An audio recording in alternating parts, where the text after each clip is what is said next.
안녕하세요, 여러분. 고다주입니다. 오늘 제가 들려드릴 사연은 완벽하다고 믿었던 제 10년의 결혼 생활이 하루아침에 지옥으로 변해버린 이야기입니다. 오직 저 하나만 바라보고 평생을 헌신할 것 같았던 남편. 하지만 그 다정함 뒤에는 무려 10년이라는 세월 동안 철저하게 가면을 쓰고 제 모든 것을 빼앗으려 했던 진짜 얼굴이 숨겨져 있었는데요.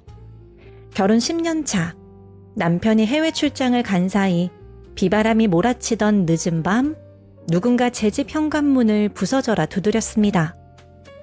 그리고 문 앞에 서 있던 남자가 제게 던진 한마디는 제가 10년 동안 쌓아온 세상을 단숨에 산산조각 내버렸습니다. 10년 동안 살을 맞대고 사랑하고 제 모든 것을 내어주며 믿었던 남편의 진짜 정체와 마주하고 그 덫을 부숴버린 제 이야기를 지금부터 시작하겠습니다. 시작 전 아직 구독 안 누르신 분들은 구독 꼭 눌러주시는 거 잊지 마세요. 그럼 시작하겠습니다. 제 결혼 생활은 남들이 보기엔 조금 건조하고 재미없어 보였을지도 모릅니다. 하지만 저에게는 더없이 평온하고 안정적인 제 인생의 가장 큰 안식처였습니다. 남편과는 같은 직장, 같은 부서의 동료로 처음 만났습니다. 입사 동기였던 그 사람은 늘 조용하고 차분했습니다.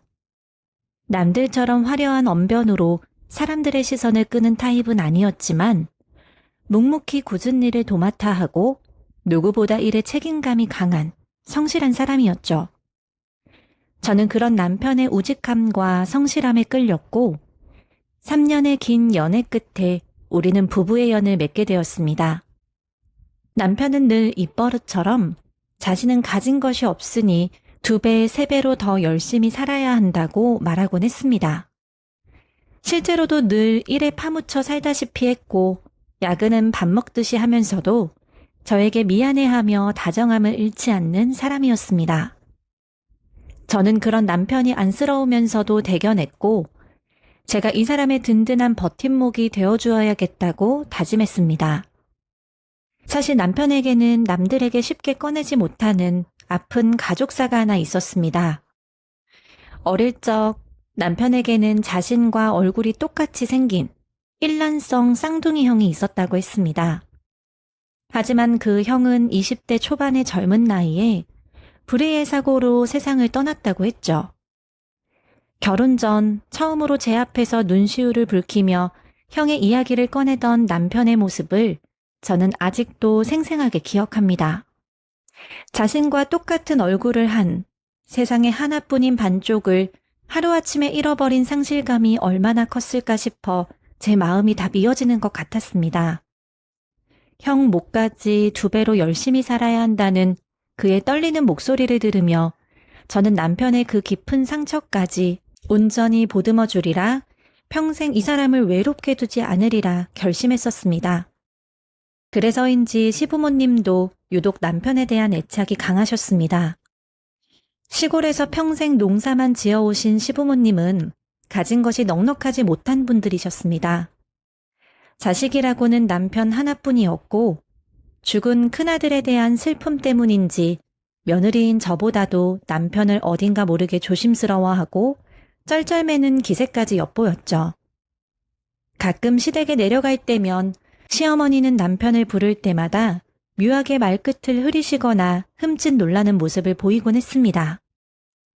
자신도 모르게 다른 이름이 튀어나오려다 황급히 입을 닫은 듯한 이상한 순간들이 몇 번 있었습니다. 하지만 그때의 저는 참 바보 같게도 그저 어머니가 죽은 첫째 아들이 생각나서 저러시나 보다 하고 넘겼습니다. 자식을 가슴에 묻은 부모의 슬픔을 제가 어찌 다 헤아리랴 싶어 오히려 그런 시어머니의 이상행동마저도 짠하게 여기며 모른 척 덮어두곤 했었죠. 시부모님은 저희 부부에게 경제적인 지원을 단 한 푼도 해주시지 못했습니다. 오히려 저희 부부가 매달 꼬박꼬박 넉넉한 생활비를 붙여드려야 했고 시골집이 낡아 비가 샌다고 하면 제 돈으로 지붕을 고쳐드리고 보일러를 놔드려야 했습니다. 하지만 저는 불만 하나 없었습니다. 저희 친정부모님은 평생 사업을 하시며 꽤 넉넉한 재산을 일구셨고 하나뿐인 귀한 딸이 가진 것 없는 집에 시집 가는 것을 마음 아파하시며 제 몫으로 서울에 번듯한 아파트 한 채를 증여해 주셨습니다. 덕분에 저희 부부는 남들처럼 대출이자에 쪼들리지 않고 여유롭게 신혼을 시작할 수 있었습니다. 가진 것 없이 제 집으로 들어온 사이였지만 친정 부모님은 남편의 성실함을 높이 사시며 아들처럼 품어주셨습니다. 그렇게 10년이라는 세월이 쏜살같이 흘렀습니다. 남편은 저와 친정의 전폭적인 지지와 자금 지원을 바탕으로 다니던 회사를 그만두고 자신의 사업체를 차렸습니다. 처음에는 작은 사무실에서 시작했지만 워낙 일 욕심이 많고 친정 아버지의 인맥까지 더해지면서 사업은 생각보다 빠르게 자리를 잡았습니다. 남편은 어엿한 중소기업의 대표가 되었고 저는 친정에서 물려받은 재산을 관리하며 남부럽지 않은 경제적 여유를 누리며 살았습니다. 단 한 가지, 저희 부부에게 아쉬운 점이 있다면 바로 아이가 없다는 것이었습니다. 결혼 후 몇 년이 지나도 아이가 생기지 않자 저는 점점 초조해졌습니다. 좋다는 병원은 다 찾아다녔고 힘겨운 시험관 시술도 여러 번 시도했습니다. 시술에 실패하고 몸과 마음이 망가져 매일 밤 눈물로 지새울 때마다 남편은 제 손을 꼭 잡고 위로해 주었습니다. 아이가 없어도 괜찮다고, 당신만 건강하면 나는 아무것도 바라는 것이 없다고. 우리 둘이 평생 여행이나 다니면서 재미있게 살자고 말해주던 다정한 사람이었습니다.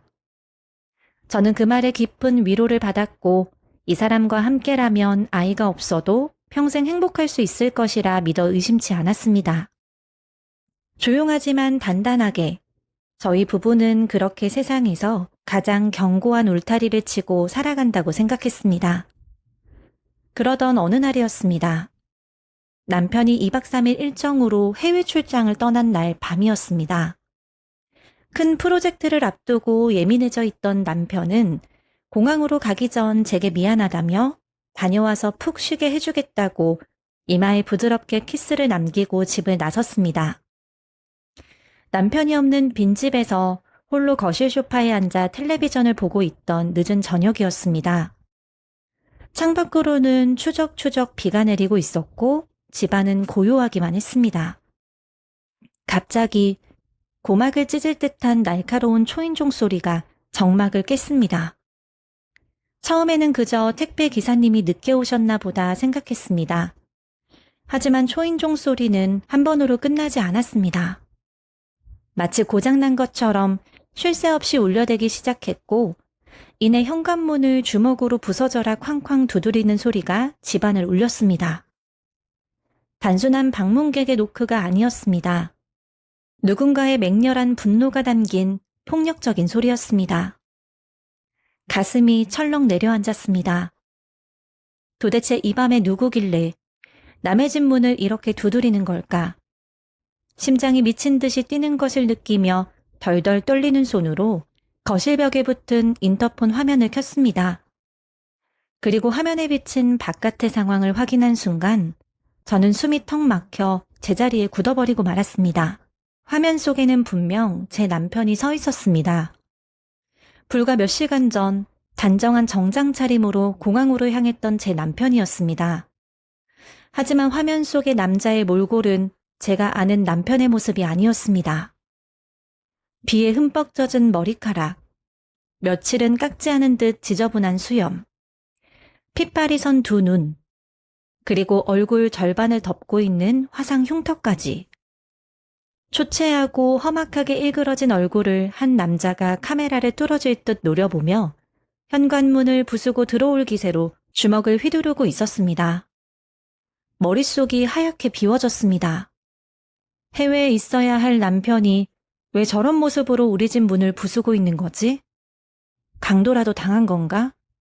사고가 났나? 온갖 상상들이 머릿속을 스쳐 지나갔고 저는 앞뒤 잴 겨를도 없이 맨발로 뛰어나가 덜덜 떨리는 손으로 현관문 잠금 장치를 열었습니다. 문이 열리자마자 짙은 빗물 냄새와 함께 매캐한 담배 냄새, 그리고 시큼한 땀 냄새가 훅 끼쳐 들어왔습니다. 항상 좋은 향수 냄새가 나던 제 남편에게서는 단 한 번도 맡아본 적 없는 냄새였습니다. 문 앞에 선 남자는 저를 보자마자 으르렁거리며 집 안으로 거칠게 밀고 들어왔습니다. 신발도 벗지 않은 채 진흙 묻은 구두로 거실을 짓밟고 들어온 남자는 두리번거리며 소리를 지르기 시작했습니다. 이동석, 이 새끼 어딨어? 쥐새끼 같은 놈, 당장 기어나오라고 해. 그 남자의 입에서 튀어나온 이름에 저는 온몸의 피가 차갑게 식는 것을 느꼈습니다. 이동석, 분명 20대 초반의 교통사고로 세상을 떠났다던 남편의 쌍둥이형 이름이었습니다. 제 남편과 똑같은 얼굴을 한 이 낯선 남자가 도대체 왜 죽은 형의 이름을 부르며 악을 쓰고 있는 것일까요? 목소리 톤부터 억양, 거친 말투까지. 눈앞에 선 이 남자는 제가 10년 동안 사랑했던 다정하고 차분한 남편이 아니었습니다. 저는 공포에 질려 뒷걸음질을 치며 가까스로 목소리를 쥐어짜냈습니다.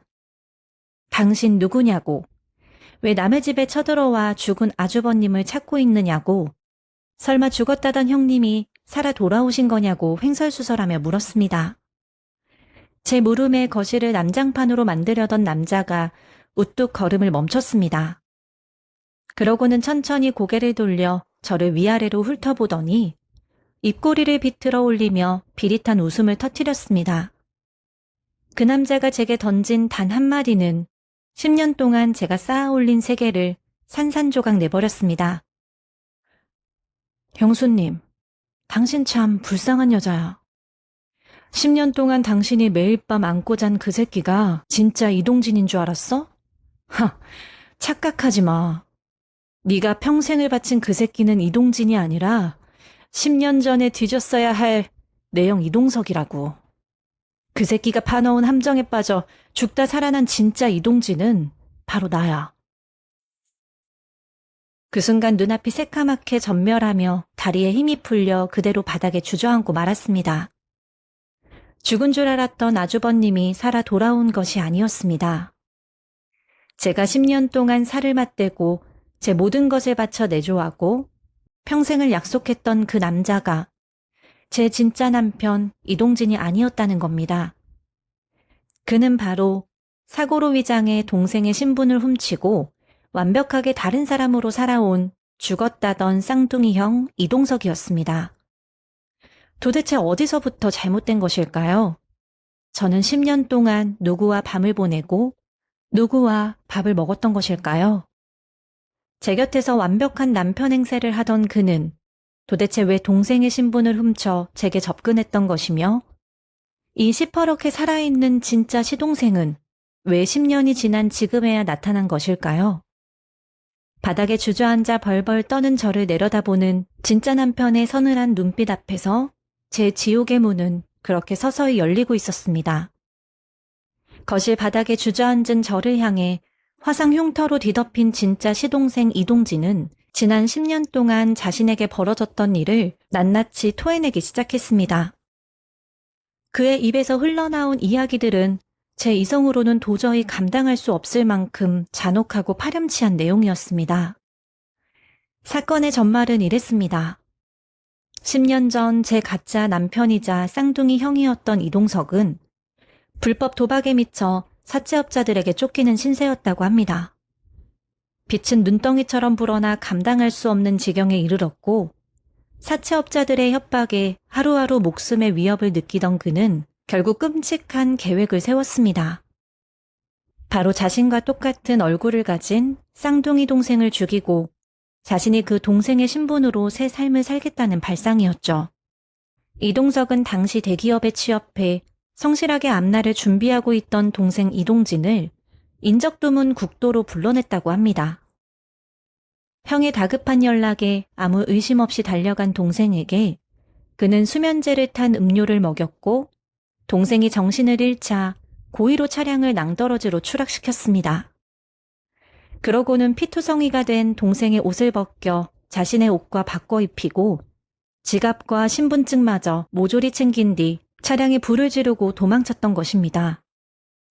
새카맣게 불타버린 차 안에서 기적적으로 목숨을 건진 것은 동생이었습니다. 하지만 전신에 심각한 3도 화상을 입고 몇 달을 의식불명 상태로 헤매야 했고 사고의 후유증으로 오랜 기간 기억마저도 잃어버린 채 무연고자병동을 전전해야 했다고 합니다. 자신이 누구인지조차 모른 채 고통스러운 수술을 수십 번이나 견뎌내며 지옥 같은 세월을 버텨왔다는 시동생의 목소리는 처절했습니다. 하지만 제 숨통을 완전히 끊어놓은 진실은 따로 있었습니다. 바로 평생을 순박하고 불쌍한 시골 노인네인 척 연기했던 제 시어머니의 진짜 얼굴이었습니다. 기억을 되찾은 진짜 동생 이동진이 가장 먼저 찾아간 곳은 자신의 어머니였습니다.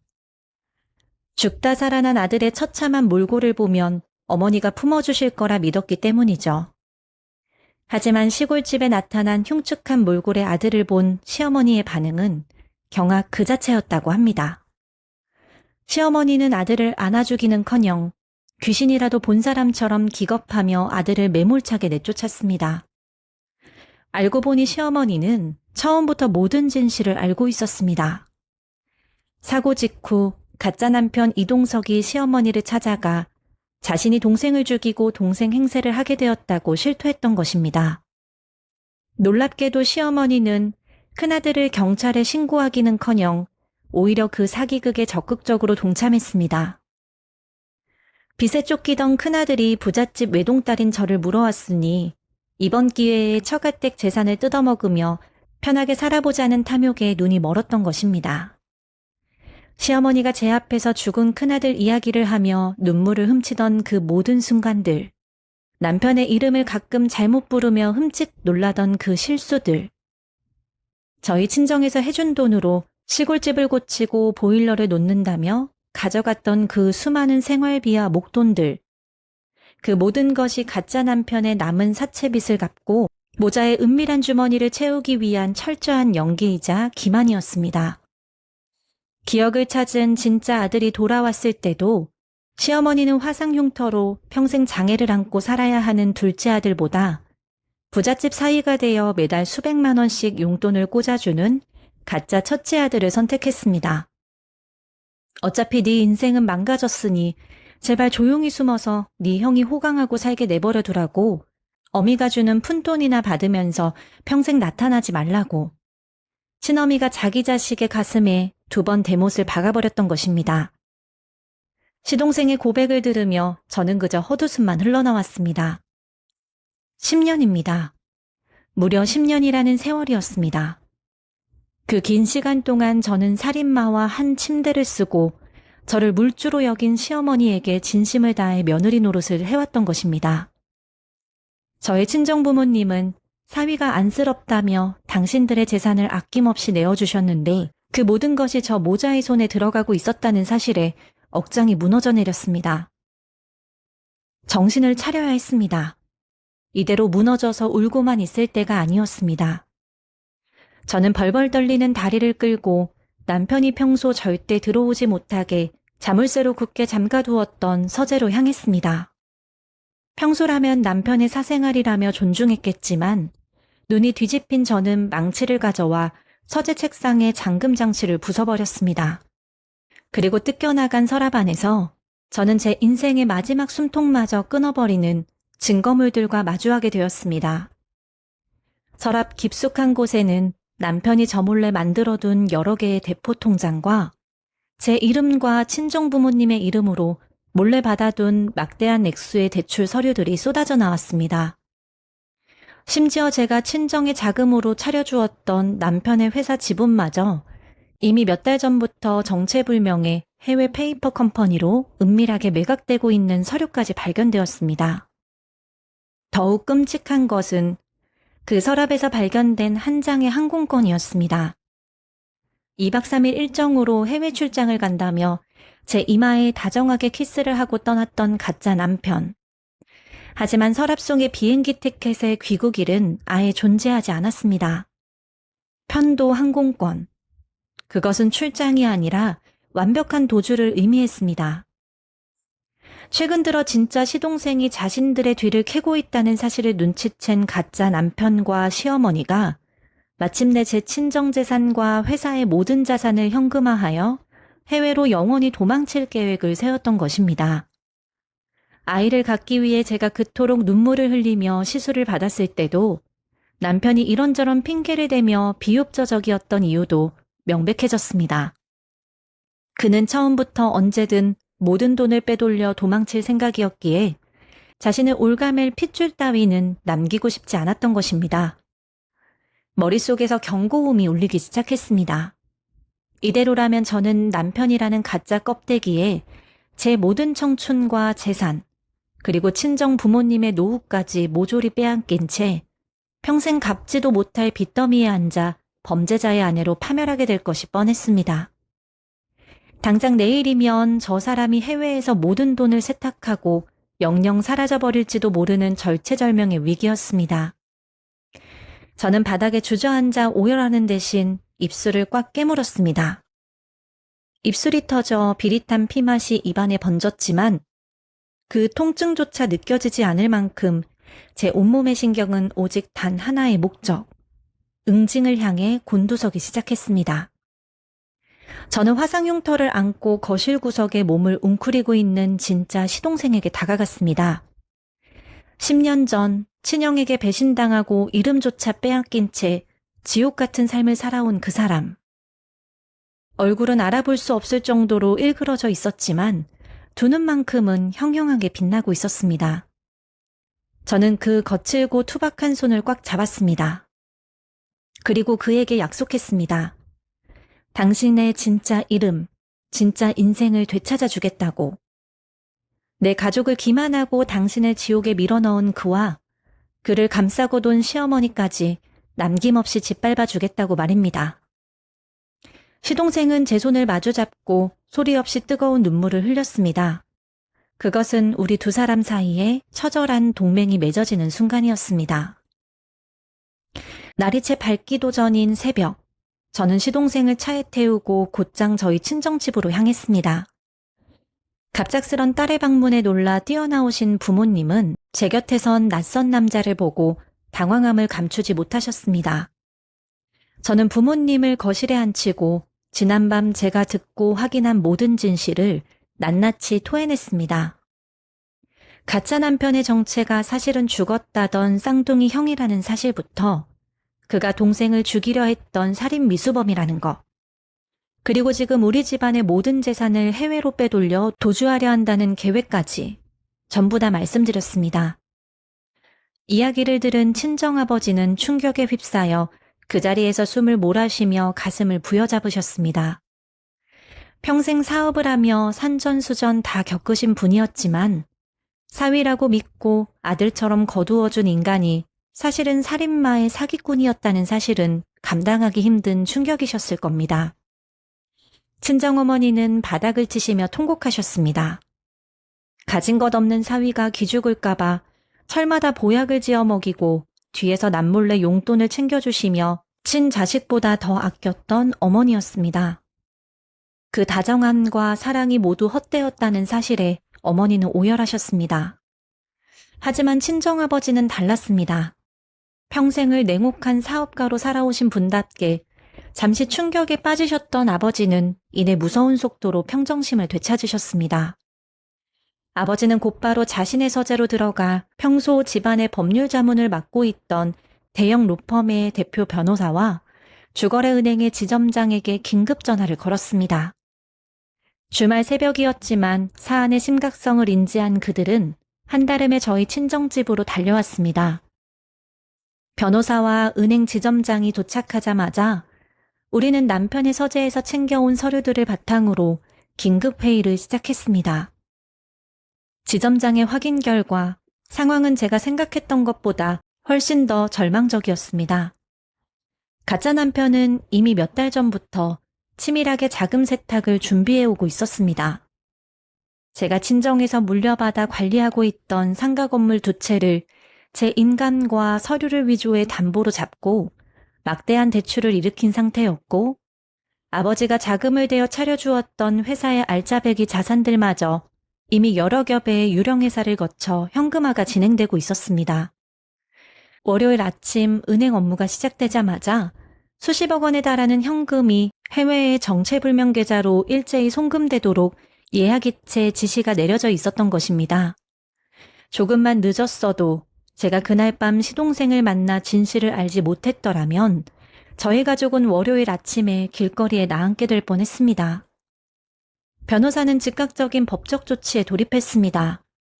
가장 먼저 진짜 이동진 씨의 유전자 검사와 지문 대조를 통해 지금 가짜 남편이 사용하고 있는 신분이 완벽한 도용이라는 사실을 증명할 자료를 수집했습니다.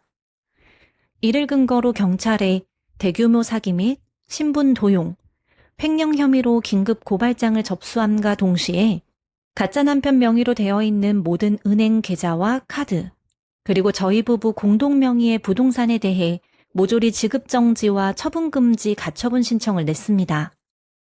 주말 내내 피말리는 전쟁이 이어졌습니다. 변호인단은 경찰과 협조하여 금융감독원에 긴급 자금 동결을 요청했고 진짜 시동생의 증언을 바탕으로 10년 전 일어났던 살인미수 사건의 재수사까지 수면 위로 끌어올렸습니다.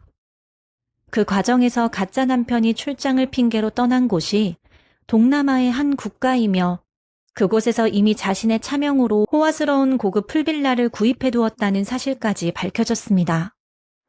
더욱 기가 막힌 것은 그가 그곳에 혼자 있는 것이 아니었다는 점입니다. 출입국 기록과 현지 조사를 통해 확인한 결과 그는 몇 년 전부터 은밀하게 만나오던 상간녀와 함께 출국한 상태였습니다. 저희 집안의 돈을 몽땅 털어 내연녀와 함께 해외에서 살려던 그 수작을 확인하니 구역질이 날 정도로 감정이 메말라 버렸습니다. 그렇게 우리의 반격이 보이지 않는 곳에서 숨가쁘게 진행되고 있던 일요일 오후, 제 휴대전화 화면에 너무나 익숙한 이름이 떠올랐습니다. 바로 시어머니였습니다. 전화를 받자마자 수화기 너머로 평소와 다름없는 가식적이고 앓는 듯한 목소리가 들려왔습니다. 시어머니는 아이고 며느라가 하며 말을 느리시더니 갑자기 집안에 큰 우환이 생겼다며 거짓 눈물을 짜내기 시작했습니다. 자신이 사는 시골집이 폭우로 담장이 무너져 큰 공사를 해야 하고 설상가상으로 허리 디스크가 터져 당장 내일 수술을 받지 않으면 평생 하반신 마비로 살아야 한다는 거짓말이었습니다. 그러면서 당장 급하게 5천만 원 정도가 필요한데 아들은 출장 중이라 연락이 안 되니 며느리인 제가 먼저 해결해 줄 수 없겠냐고 뻔뻔하게 요구해 왔습니다. 저는 끓어오르는 분노에 휴대전화를 쥔 소나기가 아파왔지만 목소리만큼은 평소처럼 다정하고 걱정스러운 며느리의 톤을 연기했습니다. 어머님, 많이 아프셔서 어떡해요. 진작 말씀하시지 그러셨어요. 라며 호들갑을 떨었습니다. 당장이라도 쫓아 내려가고 싶었지만 주말이라 은행 업무가 막혀 있으니 내일 월요일 아침에 은행 문이 열리는 대로 제 적금을 깨서 5천만 원을 바로 송금해드리겠다고 안심을 시켰습니다. 제 말에 시어머니는 언제 아팠냐는 듯 목소리에 생기가 돌며 역시 우리 며느리밖에 없다며 온갖 칭찬을 늘어놓았습니다. 전화를 끊고 나니 온몸에 소름이 돋았습니다. 시어머니가 이 시점에서 갑자기 거액을 요구한 이유는 뻔했습니다. 가짜 남편이 내일 아침 거액의 자금을 해외로 빼돌리며 완전히 잠적하기 전 시어머니 역시 마지막으로 저에게서 뜯어낼 수 있는 최대한의 목돈을 챙기려 했던 것입니다. 아마도 그 돈을 챙겨 아들이 있는 해외로 합류하거나 한국에 남아 평생 먹고 살 자금으로 쓰려던 속셈이었겠죠. 자신들의 도주극이 한치의 오차도 없이 굴러가고 있다고 믿고 있을 그 모자의 착각을 생각하니 헛웃음이 새어나왔습니다. 이제 남은 것은 단 하나. 저 멀리 타국에 있는 그를 다시 한국 땅으로 끌어들여 덫에 가두는 일이었습니다. 해외로 도망친 그를 현지에서 잡으려다가는 시간만 지체될 뿐이 아니라 그가 숨겨둔 또 다른 차명 계좌나 현금 다발을 들고 영영 숨어버릴 위험이 있었습니다. 그가 스스로 제 발로 걸어오게 만들어야 했습니다. 저는 가짜 남편이 현지에서 사용할 로밍 번호로 장문의 메시지를 보냈습니다. 평소처럼 다정한 아내의 말투로 치밀하게 덫을 놓았습니다. 여보, 당신이 부탁했던 상가 건물 매각건 말이야. 어제 아버지가 아시는 분을 통해 아주 좋은 조건의 매수자가 나타났어. 그런데 금액이 너무 크다 보니 계약서에 무조건 본인 명의의 지장이랑 인감증명서 원본을 떼와야 한대. 내일 당장 계약하면 프리미엄만 수억 원을 더 쳐주겠다는데 당신 출장 일정을 하루만 당겨서 오늘 밤 비행기로 들어올 수 없을까? 너무 아까운 기회잖아. 돈에 눈이 먼 인간의 약점은 결국 더 큰 돈이라는 것을 저는 알고 있었습니다. 제가 던진 미끼는 수십억의 현금을 눈앞에서 거머쥘 수 있다는 환상이었습니다. 아니나 다를까 메시지를 보낸 지 5분도 되지 않아 남편에게 급한 전화가 걸려왔습니다. 그는 최대한 침착한 척 목소리를 꾸며냈지만 그 속에서 묻어나는 노골적인 탐욕과 흥분은 숨기지 못했습니다. 그깟 출장 업무는 대충 마무리하고 알아서 할 테니 무조건 그 매수자를 붙잡아 두라고. 자신이 지금 당장 공항으로 가서 가장 빠른 한국행 밤 비행기를 타겠다고 헐떡이며 말했습니다. 자신이 예약해둔 자금이체가 월요일 아침에 완벽하게 실행되리라 믿어 의심치 않으면서 거기에 상가 매각 대금까지 추가로 챙겨 도망칠 수 있다는 탐욕에 완전히 눈이 멀어버린 것이죠. 조심해서 와 여보. 내가 공항으로 마중 나갈게. 사랑해. 저는 구역지로 올라오는 것을 참으며 짐짓 애교 섞인 목소리로 통화를 마무리했습니다. 전화가 툭 하고 끊어지는 순간 거실에는 무거운 침묵이 내려앉았습니다. 저와 시동생, 그리고 부모님과 변호인단은 서로를 말없이 쳐다보았습니다. 모든 준비는 끝났습니다. 덫은 완벽하게 닫혔고 이제 그가 스스로 함정 가운데로 걸어오는 일만 남았습니다. 다음 날 새벽 인천공항 입국장은 고요하면서도 팽팽한 긴장감으로 가득 차 있었습니다. 저와 시동생, 그리고 저희 친정아버지의 연락을 받고 사전에 배치된 사복 형사들은 숨죽인 채 입국장 게이트만을 주시하고 있었습니다. 얼마 지나지 않아 자동문이 열리며 밤 비행기를 타고 도착한 승객들이 쏟아져 나오기 시작했습니다. 그리고 그 무리 사이로 오만하고 탐욕스러운 미소를 입가에 매단 가짜 남편의 모습이 보였습니다. 그는 며칠 전 출장을 떠날 때 입었던 단정한 정장 대신 머리부터 발끝까지 제가 번 돈으로 현지에서 사들인 값비싼 명품으로 치장하고 있었습니다. 한 손에는 가벼운 여행용 가방을 들고 다른 한 손으로는 휴대전화를 쥐고 무언가를 바쁘게 계산하는 듯한 표정이었습니다. 아마도 자신의 통장에 꽂히게 될 수십억 원의 상가 매각 대금과 오늘 아침이면 완벽하게 세탁되어 해외로 넘어갈 은닉 자금들을 상상하며 속으로 환호성을 지르고 있었을 것입니다. 게이트를 빠져나온 그가 마중을 나오기로 한 저를 찾기 위해 두리번거리는 순간 사복 형사 4명이 순식간에 그의 주변을 에워쌌습니다. 영문을 몰라 당황하던 그의 표정은 형사 중 한 명이 경찰 신분증을 들이밀며 살인미수 및 사문서 위조, 특정경제범죄 가중처벌 등에 관한 법률 위반으로 긴급 체포한다는 사실을 고지하자 순식간에 하얗게 질려버렸습니다. 그는 무엇인가 단단히 오해가 있는 것 같다며 자신은 번듯한 기업의 대표이고 혐의를 인정할 수 없다며 발버둥을 치려 했습니다. 주변 사람들의 이목이 쏠리는 것을 의식하며 억울한 피해자 행세를 하던 그의 눈동자가 형사들 뒤편에서 천천히 걸어 나오는 제 모습을 발견하고는 크게 흔들렸습니다. 그는 저를 향해 다급하게 손을 뻗으며 자신을 도와달라는 눈빛을 보냈습니다. 아내가 뭔가 오해를 해서 경찰을 부른 모양인데 대화로 풀자며 헛소리를 짓거리는 그의 입은 사시나무처럼 떨리고 있었습니다. 저는 아무런 표정 없이 그를 응시하다가 천천히 옆으로 한 걸음 물러섰습니다. 그리고 제 뒤에 조용히 서 있던 한 남자가 그의 시야에 완전히 드러났습니다. 모자와 마스크로 얼굴을 가리고 있던 진짜 동생 이동진이 천천히 마스크를 벗어내렸습니다. 10년 전 친형의 탐욕에 희생되어 전신에 심각한 화상을 입고 일그러진 동생의 진짜 얼굴이 공항의 밝은 조명 아래 고스란히 드러나는 순간이었습니다. 가짜 남편은 숨을 헐떡거리더니 두 눈을 뒤집으며 그대로 바닥에 주저앉고 말았습니다.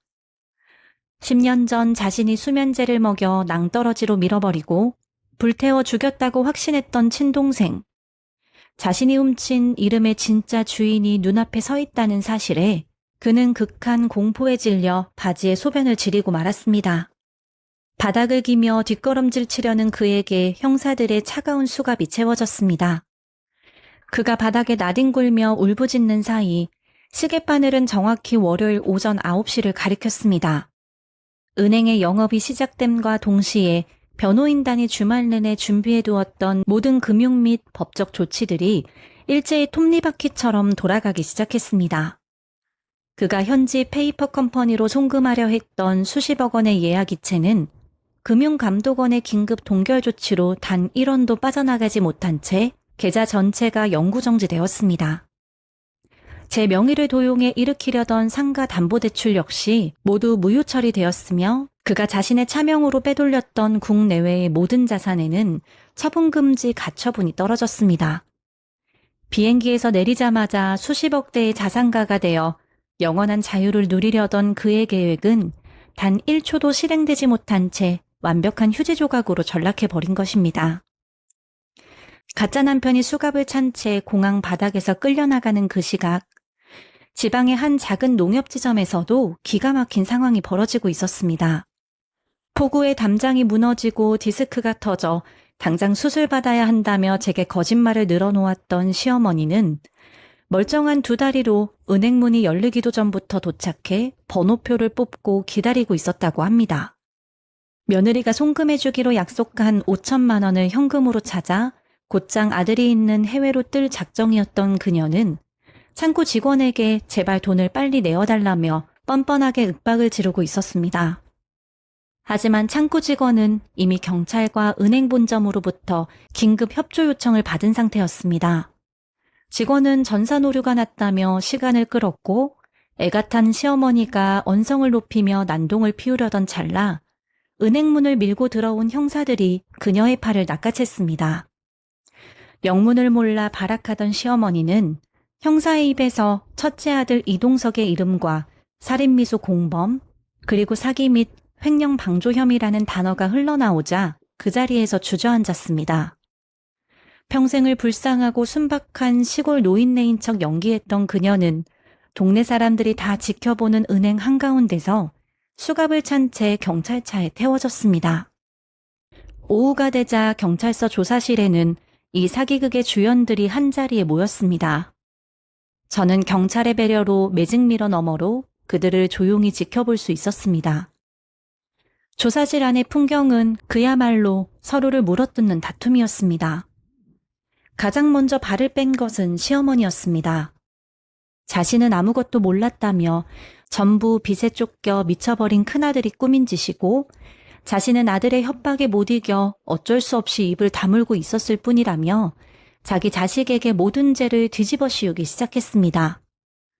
심지어 자신은 둘째 아들이 너무 불쌍해서 며느리 몰래 절에 가서 기도도 올렸다며 거짓말까지 서슴지 않았습니다. 어머니의 뻔뻔한 배신에 눈이 뒤집힌 가짜 남편 역시 지지 않았습니다.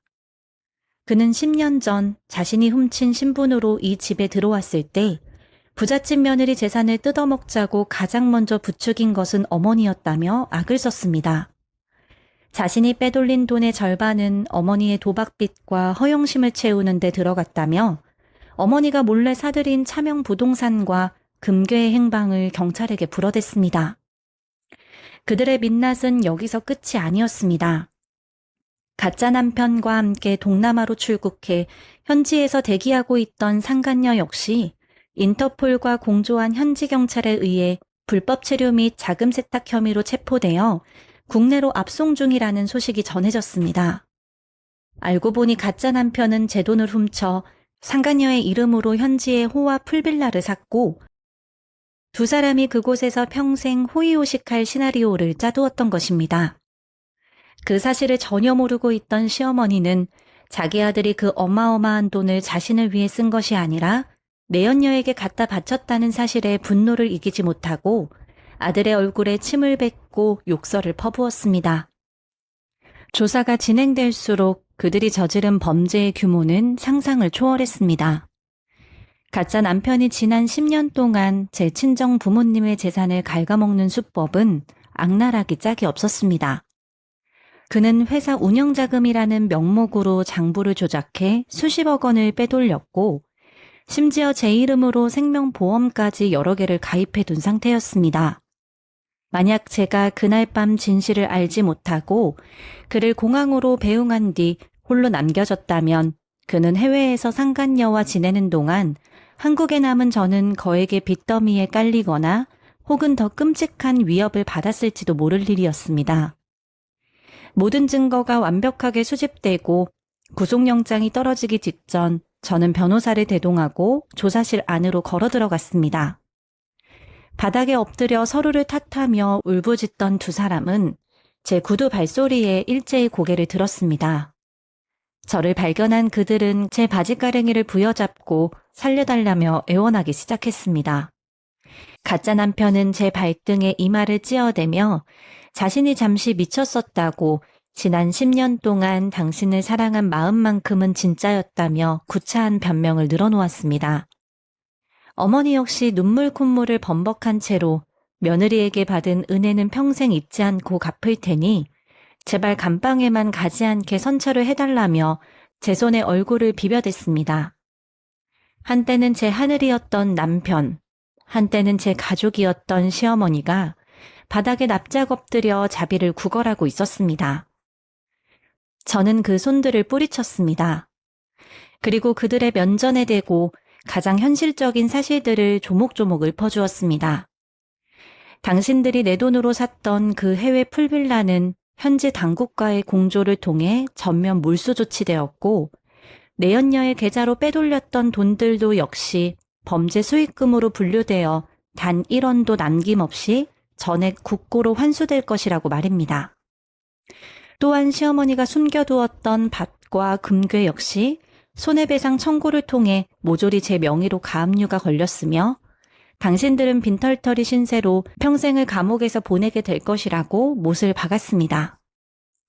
그제야 자신들에게 남은 것이 아무것도 없다는 것을 깨달은 두 사람은 넋을 잃고 울음을 토해냈습니다. 가짜 남편은 스스로 머리칼을 쥐어뜯으며 바닥을 뒹굴렀고 시어머니는 호흡곤란을 일으켰지만 그곳에 그들을 동정하는 사람은 단 한 명도 없었습니다. 저는 그 조사실 문을 차갑게 닫고 나오며 지난 10년 동안 저를 짓눌렀던 악몽이 비로소 완전히 끝났음을 느꼈습니다. 밖으로 나오니 경찰서 로비에는 제 친정 부모님과 진짜 시동생 이동진이 저를 기다리고 있었습니다. 아직 험난한 재판 과정이 남아있고 시동생 역시 잃어버린 자신의 이름과 호적을 되찾기 위한 긴 법정 싸움을 시작해야 했지만 우리의 표정은 그 어느 때보다 후련하고 단단해 보였습니다. 10년의 기만을 뚫고 마침내 진짜 삶을 되찾은 우리 가족은 미련 없이 뒤돌아 경찰서 문을 나섰습니다. 어두웠던 새벽이 지나고 맑고 차가운 아침 햇살이 우리의 새로운 시작을 비추고 있었습니다. 그날 경찰서 문을 나선 이후 저와 제 가족은 길고 험난한 법정 싸움에 돌입했습니다. 하지만 우리의 마음은 그 어느 때보다 평온했고 승리는 이미 예견된 것이나 다름없었습니다. 이 희대의 사기극이자 살인미수 사건은 언론을 통해서도 작게나마 보도되었고 수사기관과 재판부 역시 사건의 악랄함에 경악을 금치 못했습니다. 가짜 남편이자 형인 이동석은 자신의 형량을 1년이라도 줄여보겠다고 발악했습니다. 자신은 처음부터 동생을 죽일 의도는 없었으며 빚에 쫓겨 우발적으로 벌인 일이라고 변명했습니다. 심지어 제가 친정의 재산을 앞세워 자신을 올감했기 때문에 숨막히는 결혼 생활에서 벗어나려다 벌어진 비극이라며 피해자 탓을 하는 촌극까지 벌였습니다. 하지만 그가 치밀하게 동생의 신분을 도용하고 수면제를 먹여 차를 밀어버린 정황 증거들이 너무나 명백했습니다. 무엇보다 그가 가장 두려워했던 증인, 10년의 지옥을 견디고 살아 돌아온 친동생 이동진이 법정에 섰을 때 그의 모든 변명은 힘을 잃었습니다.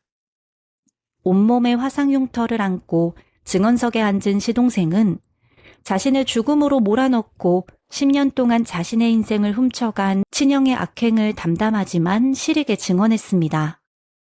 그 증언이 끝났을 때 법정안은 숙연해졌고 판사조차 참담한 표정으로 가짜 남편을 내려다보았습니다.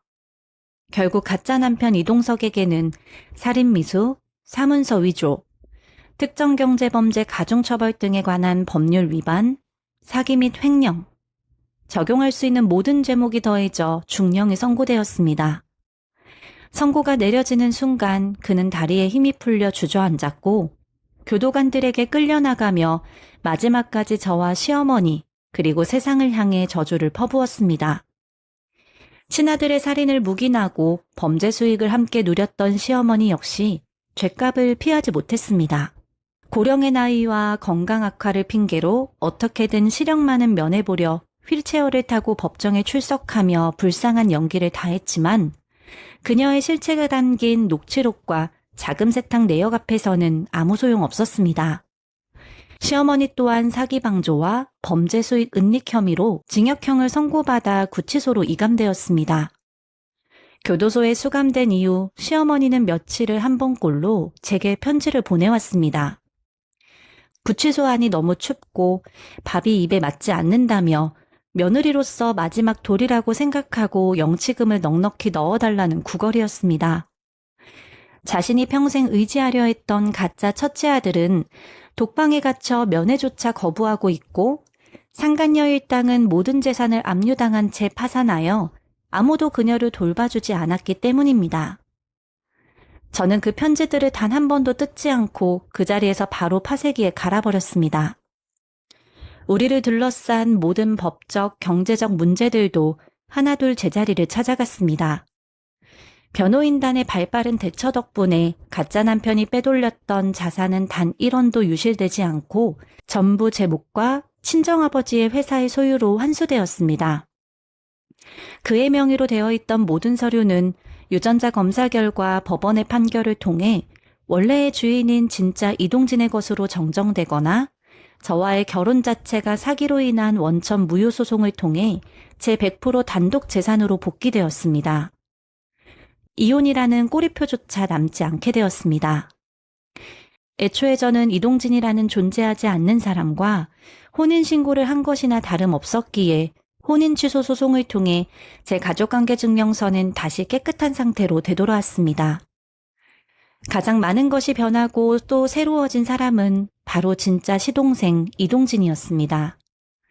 기나긴 재판을 거치며 그는 마침내 서류상으로 사망했던 자신의 이름을 10년 만에 되찾았습니다.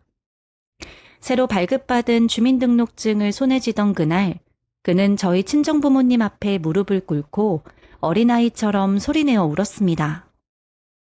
자신을 낳아준 친어머니조차에게 버림받았던 그를 아무 조건 없이 품어주고 진짜 이름을 찾아준 사람들은 피 한 방울 섞이지 않는 저와 제 부모님이었습니다. 저희 아버지는 시동생을 가엾게 여기며 저희 회사의 물류창고 관리직으로 일할 수 있도록 배려해 주셨습니다.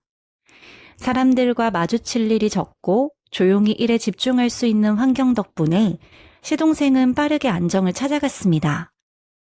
화상 흉터는 여전히 그의 몸과 얼굴에 남아있지만 꾸준히 재건 수술과 피부 이식 치료를 병행하며 조금씩 자신감을 회복하고 있습니다.